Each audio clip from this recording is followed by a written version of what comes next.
Hey guys, ito po yung tinanim namin doon sa area sa nag-tree din kami. Ito po ay acacia tree. And meron po kami dito na tree po.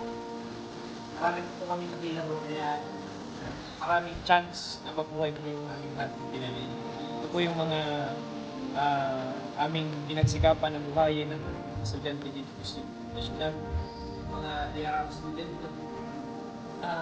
And the Boy Scout of the Philippines member. Then, ito pong mga kahoy na ito ay mapagsikapan namin na mabuhay hanggang 10 years to 100 years.